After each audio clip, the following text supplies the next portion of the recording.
स्वागत है आप सभी लोगों का मेरे चैनल कैमरा ट्यूज़डे में। मैं अनुपम विपुल आप सभी लोगों का स्वागत करता हूं आज के टॉपिक इंडस्ट्रियल कैमरा में। तो आइए इसे समझते हैं। तो रहा बात ये समझना बहुत ज़रूरी है, कैमरा बनाने वाले यानी जो भी मैन्युफैक्चरर्स हैं वो जो एंड यूज़ है उसके हिसाब से बनाते हैं। सिक्योरिटी कैमरा अलग तरीके से बनाया जाएगा, इंडस्ट्रियल अलग तरीके से बनाया जाएगा और जो आप जैसे A7 Mark 5 वो अलग तरीके से बनाया जाएगा। तो यहाँ थोड़ा इंडस्ट्रियल वाले को समझते हैं। तो इंडस्ट्रियल वाले की ज़रूरत क्या है? मतलब उनका स्पेक शीट क्या था कि हमको क्या-क्या करना है? सबसे पहला 24/7/365 चलना है, यानी कि इसे बंद नहीं किया जाएगा। कैमरा चालू कर दिया गया, चलते रहो। कब तक? चलते रहो। जैसे सिक्योरिटी कैमरा बंद नहीं करते हो, वैसे ही ये चलते रहो। और इसमें मतलब एवरेज मतलब कि ना बढ़िया है ना बुरा है, 50,000 आवर्स माना जाता है, यानी कि आपका 5 साल बिना बंद हुए ये चलना चाहिए, एवरेज। आप 5 से नीचे उड़ रहे हो तो लोग बोलेंगे सर आप तो सस्ता माल दे रहे हो, चाइनीज़ियम माल दे रहे हो। तो ये मिनिमम होता है। अब रहा बात कि इसको ऐसा बनाना है क्योंकि कहाँ लगा के छोड़ दे रहे हैं, तो टेम्परेचर रेंज जो है वो इसका वाइड होना चाहिए, यानी कि ठंडा बहुत ठंडा हो जा रहा है तो भी दिक्कत नहीं है, गर्म बहुत गर्म हो रहा है तो भी दिक्कत नहीं है। तो इसको बहुत मेहनत किया जाता है कि वाइड टेम्परेचर यानी कि जनरली जो अंदर कंपोनेंट्स हैं वो ऐसा किया जाता है जो वाइड रेंज सपोर्ट कर सके। जैसे कैपेसिटर आता है, आपका सस्ता कैपेसिटर आता है 105 डिग्री सेल्सियस वाला, महंगा वाला आता है 150 डिग्री सेल्सियस वाला। तो इसमें 150 वाला लगाया जाएगा ताकि गर्म होने पर भी वो संभाल सके। तो वो आपको थोड़ा ध्यान देना होता है। अब रहा बात पंखा क्यों नहीं लगाते? रहा बात पंखा में दिक्कत ये होता है कि पंखा सबसे पहले खराब होता है। मैं आपको बहुत कंपनी ये दे देगी कि सर मेरा कैमरा लीजिए 10 साल तक नहीं खराब हो, और मिलेगा। आपको कोई कंपनी पंखा नहीं देगी जो 10 साल में खराब ना हो। इसीलिए देखिए सर्वर सब में जो सबसे बेस्ट पंखे लगाए रहते हैं सब ऐसे हॉट स्वैप बनाया जाता है। खराब होगा, वो मैकेनिकल डिवाइस है, खराब हो जाएगा, धूल गर्दा उसमें घुसेगा, बेयरिंग खराब हो जाएगा। इलेक्ट्रॉनिकली कुछ ना खराब हो ठीक है, मैग्नेट नहीं डीमैग्नेट हो ठीक है, पंखा नहीं टूटे ठीक है, धूल गर्दा का क्या करेंगे? इसीलिए कोशिश किया जाता है कि बिना फैन के किया जाए। फैन डाला जा सकता है, कुछ कुछ जगह पे ज़रूरत होता है तो डाला जाता है, लेकिन उसमें फिर फिल्टर डाला जाता है ताकि धूल गर्दा अंदर ना घुसे। और उसका एक अलग से सेटअप मिल सकता है कि सर फैन फैन मतलब प्रेफर नहीं करते, मतलब मिल सकता है कुछ कुछ केसेस में, आपके कोई ऑप्शन नहीं है, लेकिन वो आपको समझना होगा। फैन बेचने वाला भी नहीं आपको बोलेगा और कोई आपसे एक्सपेक्ट नहीं करेगा कि आप रोइए कि फैन खराब हो गया। वो इसलिए फैन ऑप्शनल होता है। या कुछ कुछ डिजाइन नहीं होता कि फैन बाहर से लगाया हुआ है, मतलब कैमरा का बॉडी जैसे मान लीजिए मशीन विजन सिस्टम है, कैमरा लगे हुए हैं, बाहर एक फैन उसने दो फैन लगाओ कि एक फैन चलता रहेगा और बीच में बंद होगा, फिर दूसरा चलेगा, फिर ये बंद होगा, फिर चलेगा, ताकि वो साइकिल करता रहे। तो ये आपको ध्यान देना होगा, फैन ऑप्शनल है। और ये ठंडा गर्म से इसे टेंशन है, जैसे इंडिया में गर्मी गर्म होता है और अमेरिका में ठंडा ठंडा होता है। तो वो सब केसेस में ये नहीं रो सकता है कि सर अरे सर सर -30 डिग्री सेल्सियस आप कर दे रहे हो सर, कैसे काम चलेगा ना, उसको कोई लेना देना नहीं है। सर भारत में आप ले जाओ, राजस्थान में बोलो सर माइनस की जगह पर आप +60 डिग्री सेल्सियस डाल रहे हो ना, कोई फर्क नहीं पड़ना चाहिए। तो यही समझना इंपॉर्टेंट है। फिर कनेक्टर्स, अब चूंकि ये मशीन सब चला रहे हैं और कोई भी फैक्ट्री आपको ऐसा नहीं मिला जिसमें कुछ हिल डुल नहीं रहा है, तो इसमें जितने कनेक्टर्स रहते हैं वो सारे लॉकिंग रहते हैं, यानी कि लगाइए लॉक कीजिए, यानी वो हिल के नहीं आएगा, निकल नहीं जाएगा, ऊप्स नहीं हो जाएगा। यूएसबी भी रहेगा तो भी उसमें अलग से पोर्ट बनाए जाएंगे, जैसे ये पोर्ट आप देख सकते हैं कि यूएसबी है, लेकिन उसमें वो दिया गया स्क्रू थ्रेड्स दिए गए हैं ताकि लगा दें, और जनरली यूएसबी नहीं मिलेगा। उसके लिए अलग से जैसे आपका वीजीए पोर्ट जैसा आता है उस तरह का हो सकता है, या अपना कस्टम कनेक्टर हो सकता है, लेकिन जनरली ऐसा दिया जाए तो स्क्रू नट से टाइट किया जाए, या RJ45 रहे कि ऊप्स नहीं अलाउड है, ऊप्स नहीं किया जाएगा। तो ये किया जाता है, सारे कनेक्टर लॉकिंग होते हैं क्योंकि बोले वाइब्रेशन और ऊप्स आप नहीं बोल सकते, अलाउड नहीं है।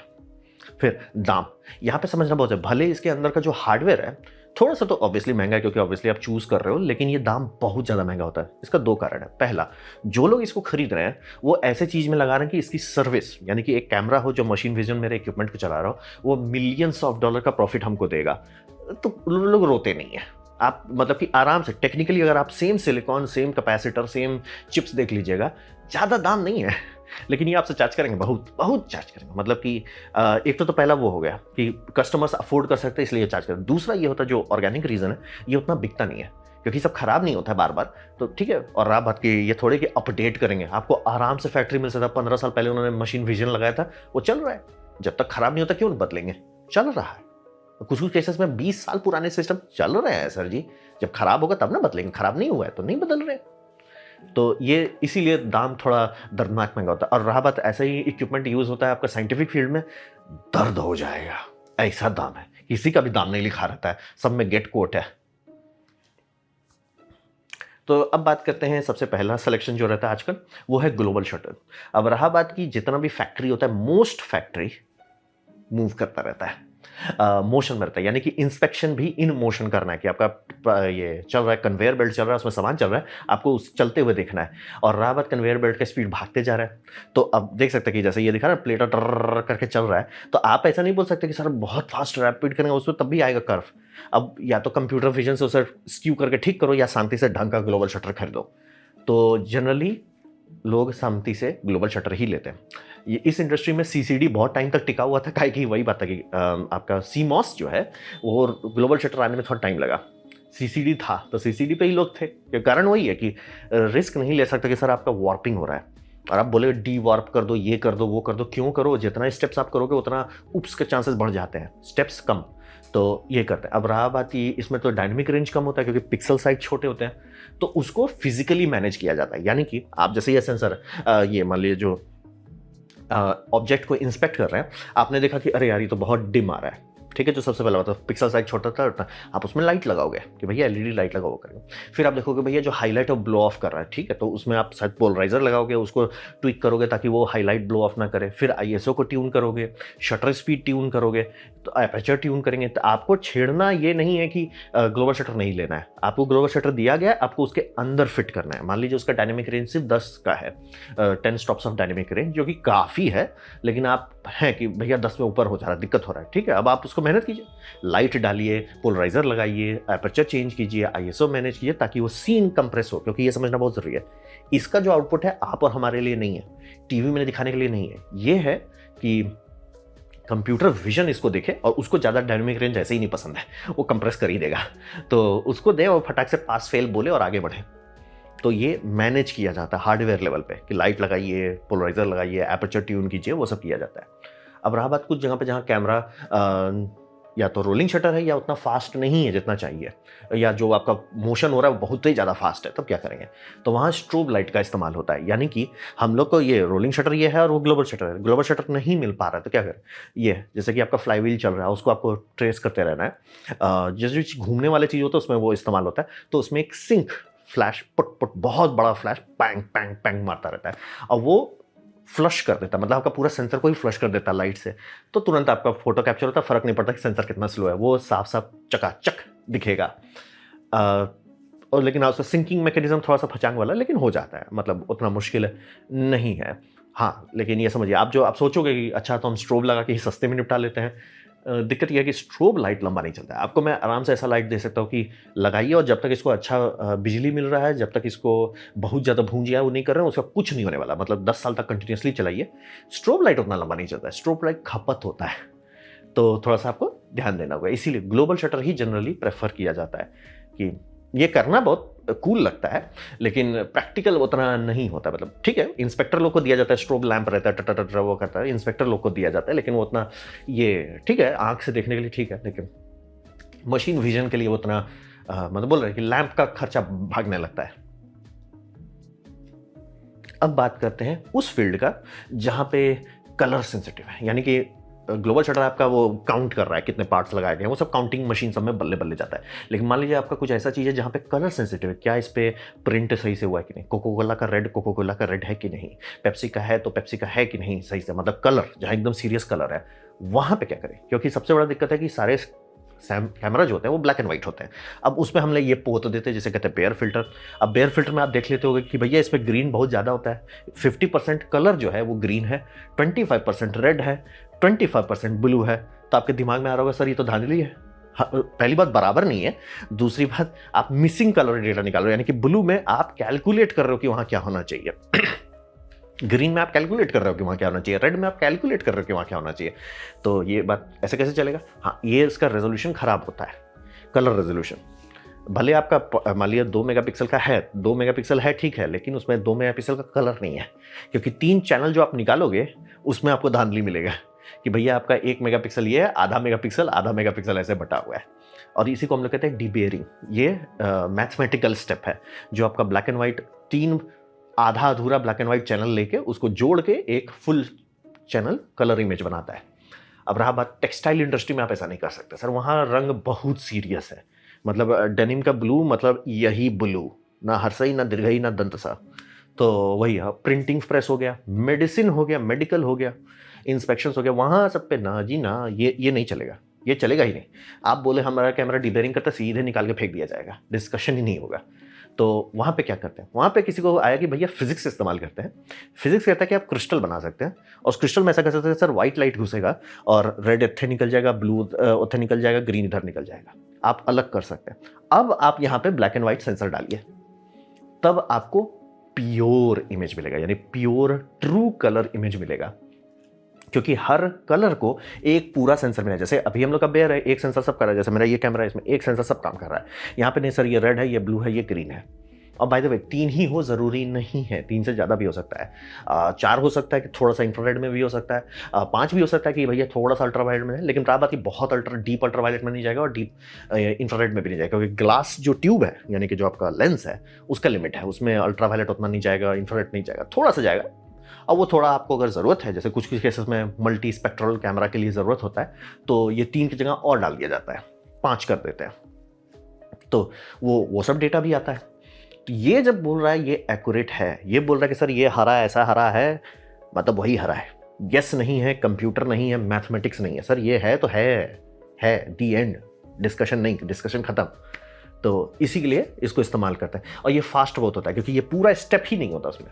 और ये सेम इस्तेमाल किया गया था पिछले ओलंपिक्स में, जब लोगों को भूत काट लिया कि भैया हम 8K में ये ओलंपिक दिखाएंगे। अब आपको पता है 8K बहुत ज़्यादा बड़ा फाइल बनता है, क्योंकि ऑब्वियसली 4K 33 मेगापिक्सल है, 8K पागल है, तो भैया कैसे करेंगे। और रहा बात, दिक्कत यह है कि स्पोर्ट्स कैमरा है वो सब, और उसको बनाया जाता है कि 120 FPS को कंटिन्यूसली रिकॉर्ड करता रहे, सर्वर पे डालता रहे, और आपका ब्रॉडकास्ट जो होगा वो आराम से 60 पे होता रहेगा। और जहाँ पे कोई इंटरेस्टिंग सी, जैसे क्रिकेट सब में देखते हो ना, जो ये शॉट है, तो शॉट कहाँ से निकाले, वो रिकॉर्ड हो रहा था सर्वर में, कैश सर्वर जिसे कहते हैं, उसमें वापस जाके वहाँ पे 120 FPS खोल के प्लेबैक करते हैं।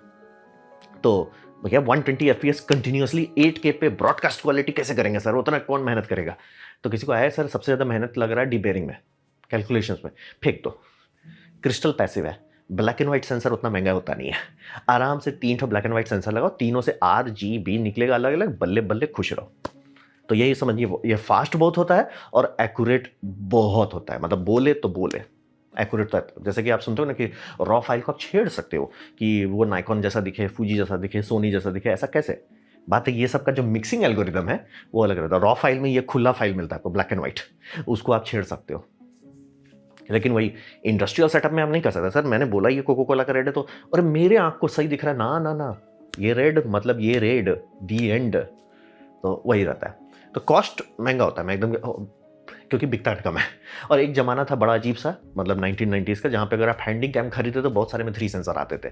बात ये था कि उस टाइम प्रोसेसिंग बहुत महंगी पड़ती थी, लोगों को लगता था यही डाल दो सस्ता है। बीच में पता नहीं कैसे हम लोग स्विच कर गए, बट और रहा बात कि उसका जो फुटेज था वो उतना अच्छा क्यों नहीं लगता था। सेंसर बहुत अच्छा था, आउटपुट उसका बहुत अच्छा था, कंप्रेशन बहुत कचरा था, तो कंप्रेशन उसका जान निकाल देता था, स्वाद खत्म कर देता था बेचारे का। मतलब अब हमारे पास डेटा आया कि उसको एब्जॉर्ब कर सके, तो टेक्नोलॉजी अब उतनी यूज़ नहीं थी। इंडस्ट्री में तो अभी भी होता है, बट नॉर्मल कैमरा आपको नहीं मिलेगा कि हाँ भाई इस पर ट्रू कलर है। लेकिन हाँ, दाम है लेकिन अनमैच्ड है, मतलब इसने कलर बोल दिया, सर कलर बोल दिया गया, उस पर आपको डिस्कशन नहीं करना है। तो ये 3 सेंसर वाला आपका जो भी कलर क्रिटिकल चीज़ है उसमें यूज़ होता है।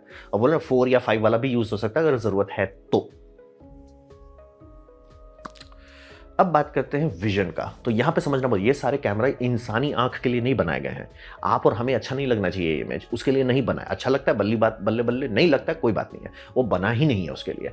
ये बनाया गया कि ये डायरेक्ट कंप्यूटर को डाला जाएगा, और कंप्यूटर का काम ये नहीं है कि उसको देखो निहारो ना, सिर्फ पास या फेल। मतलब मेरे पास कोको कोला का रेड ये आया है, क्या ये रेड मैच कर रहा है, हाँ आगे भेजो, नहीं रिजेक्ट करो, दी एंड। उससे ज़्यादा कुछ नहीं करना है। तो ये सारा सिस्टम एक्यूरेसी पे लिए बनाया जाता है और ट्रस्ट वर्दी के लिए, कि सर मेरा सिस्टम ग्लिच नहीं करेगा, और ग्लिच करेगा तो ये जो आपका कन्वेयर बेल्ट है वो बेल्ट रोक देगा, ना कि मतलब डिफेक्टिव प्रोडक्ट बाहर भेजने देगा। तो ये समझना बहुत ज़रूरी है। इसीलिए कैमरा सब पे अलग थे, जैसे आप देख रहे हैं विजन बनाया जाएगा, वो कौन अपना ध्यान देगा। और आपको भले वहाँ पे मतलब ये रहेगा, क्या बोलते हैं, मॉनिटर में दिखा देंगे कि फोटो दिख रहा है, वो फोटो उतना अच्छा नहीं है, लेकिन वो हमारे लिए नहीं है, वो फोटो मशीन के लिए, कि मशीन में बेरिंग का फोटो लिया, खचाक फोटो से कंपेयर किया कि हाँ विद इन टॉलरेंस है, ठीक है आगे बढ़ो, पास, लटक गया फेल कर दो। तो इसीलिए ये सब लाइट बॉक्स भी आपको कई जगह पे दिखा जाएगा कि मतलब बाहर का लाइट से इंटरफियरेंस हो रहा है क्योंकि वो चेंज हो रहा है, तो लाइट बॉक्स बना दिया जाएगा कि भैया तुम इसके अंदर फिक्स्ड लाइट सही डायरेक्शन से सही एंगल से करता रहे। यहाँ पे आप पूरा फोकस कर रहे हैं ट्रस्ट वर्दी पे कि मैंने इसे पास फेल के लिए रखा है और इससे कोई भी फेल पास ना हो जाए। पास वाला आइटम फेल चल जाए वो मंजूर होता है, फेल पास में ना जाए, ये समझना बहुत ज़रूरी है। और कंप्यूटर से जो इसमें इस्तेमाल होता है वो कंपेयरिंग के लिए बनाया जाता है, यानी कि उसके जो सॉफ्टवेयर स्टैक है वो पूरा लिनक्स ही रहेगा जनरली और सिर्फ स्टैक कंपेयर करेगा। अब उसके लिए अलग पैकेज हो सकता है, होंडा का अलग हो सकता है, मित्सुबिशी का अलग हो सकता है, अलग अलग कंपनी अलग अलग बनाती है पैकेज उसका, और वो सब generally real time operating system पे चलते हैं। और हाँ, पावरफुल होते नहीं होते, आपको लगे ना भयानक पावरफुल, ना ना, रास्पबेरी पाई लेवल के पावरफुल होते, पावरफुल नहीं होते, लेकिन हाँ टिकाऊ होते हैं कि सर आपने चालू कर दिया, कितना साल से चल रहा है? हाँ जी 6-7 साल तो हो गया है, एक बार बंद किए थे, पूरा प्लांट शट डाउन किए थे अर्थक्वेक में, तब बंद हुआ था। वैसे होता है ये सब, मतलब लगाओ और भूल जाओ। तो ये समझना बहुत जरूरी है। इसीलिए कई बार जो रंग के लिए लोग मिसाइल फायर करने लगते हैं ना कि अरे इसका रंग है उसका रंग है, वैसा आपको लड़ना ही नहीं है। ये सब बोल सकता है रंग के लिए, क्योंकि मैंने बोला तो मतलब बोला, बाकी सबको नहीं है। बाकी सब आपको पसंद आ रहा है, बल्ले बल्ले, आपको पैसा मिल रहा है, मतलब मान लीजिए आप एक कैमरा लेते हैं और उससे आप कमाई करते हैं, कमाई हो जाती है, दी एंड। लोग मार कहें आपको बाहर में कि अरे इसका तो कलर अच्छा नहीं, आपकी कमाई हो रही है, खुश रहिए। आपकी कमाई नहीं हो रही है तब बदल दीजिए, आपको पसंद है लेकिन आपकी कमाई नहीं हो रही है, आपको बदलना पड़ेगा सर, रोकड़ा जरूरी है। तो ये समझना बहुत जरूरी है। कई बार लोगों का थोड़ा सा वो बचकाना जो एटीट्यूड, अगेन मेरा भी था, बट जूता चप्पल पड़ने के बाद समझ में आ जाता है कि वैसे नहीं चलना चाहिए। तो आप लोग को भी वही बताया, इसीलिए इंडस्ट्रियल इक्विपमेंट को कभी देखिए कि वो कैसे चल रहा है, उसमें भी कैमरा है, उसमें भी सारा चीज़ है जो आपका इसमें, लेकिन वो सब अलग है। क्यों अलग है? क्योंकि वो इंसान को खुश करने के लिए नहीं बना है, वो हाँ या ना बोलने के लिए बनाया गया है। तो ये था मेरा प्रेजेंटेशन इंडस्ट्रियल इक्विपमेंट्स के बारे में। तो उम्मीद करता हूँ आपको अच्छा लगा, कुछ सीखने में, कुछ समझ में आया। अगर ऐसा है लाइक कर दे, दोस्तों शेयर कर दे, उससे मेरा काफ़ी भला होगा। नहीं अच्छा लगा, नहीं पसंद आया, कोई बात नहीं, आप डिसलाइक दबा सकते हैं, मैं कमेंट डिसलाइक 2 बार दबाएं, उससे मुझे पता चलेगा कितना ना पसंद हुआ है। मैं आपसे कहूँ कमेंट लेकर, मैं हर कमेंट को पढ़ने की कोशिश करता हूँ। आपसे कहूँ सब्सक्राइब कीजिए, बेल वगैरह फ्री है तो आपने वीडियो लिखा, ज्वाइन कीजिए, बहुत खुशी हुई। धन्यवाद।